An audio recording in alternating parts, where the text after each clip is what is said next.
안녕하세요. 최은호 팀장입니다. 오늘 장기 렌트카의 베스트 질문 6가지에 대해서 자세한 내용 살펴보도록 하겠습니다. 자주 하는 질문 첫 번째는 가장 저렴한 렌탈사에 대한 질문입니다. 국내에서 장기 렌탈 상품을 취급하는 업체는 무려 20곳에 달하고 있으며 렌탈 상품을 제공하는 업체들의 유형은 크게 두 가지로 구분을 할 수가 있습니다. 일반적으로 금융사의 렌탈 상품은 전업사의 렌탈 상품에 비해서 저렴한 것은 사실이지만 전기차 혹은 하이브리드 모델 그리고 티볼리, 트랙스 등의 소형 SUV는 전업사의 조건이 더 유리한 경우도 있는데요. 따라서 진행 차종에 맞는 가장 적합한 업체를 선택하는 것은 그 무엇보다도 중요하다고 할 수 있겠습니다. 자주 하는 질문 두 번째는 신용심사에 대한 질문입니다. 신차 장기 렌트카의 신용심사는 다른 차량 구매 방법들에 비해서 비교적 수월한 편에 속하지만 원만한 계약 진행을 위해서는 적어도 6등급 이상의 신용등급이 필요합니다. 물론 신용등급이 7등급인 경우에도 전업 렌탈사의 장기 렌탈 상품을 이용한다면 충분히 승인을 기대해 볼 수도 있는데요. 다만 무담보 승인은 불가능하며 20%에서 30%의 담보가 책정이 될 가능성이 높습니다.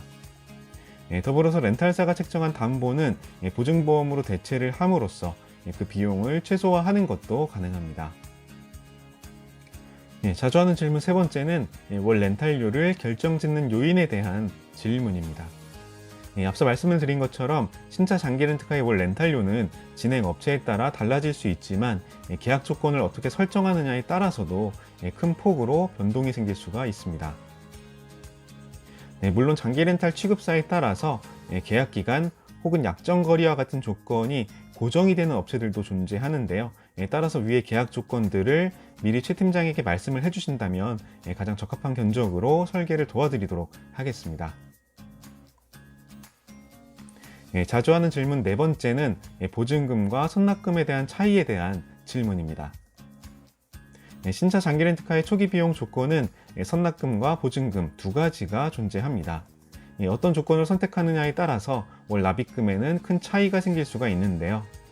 선납금으로 초기 비용을 납부할 경우에 납부한 금액만큼 대여료가 하락함으로 월 납입금을 큰 폭으로 낮출 수는 있지만 계약 종료 후에 반환을 받을 수 없다는 점에서 보증금과는 큰 차이가 존재합니다.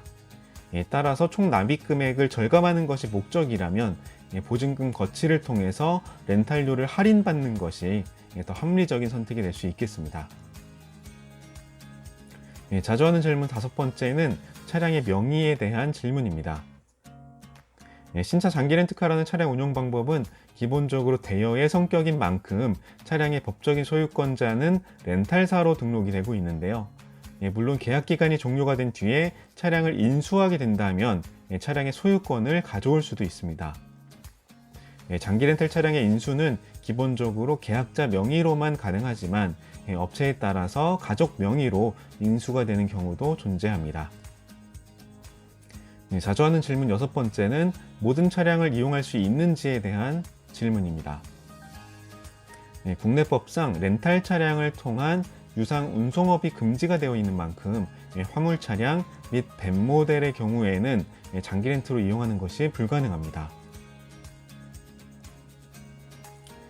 따라서 포터나 봉고와 같은 화물 차량이 필요한 경우에는 신차 장기 렌트카가 아닌 리스를 통해서 차량을 운용해 주셔야 하는데요.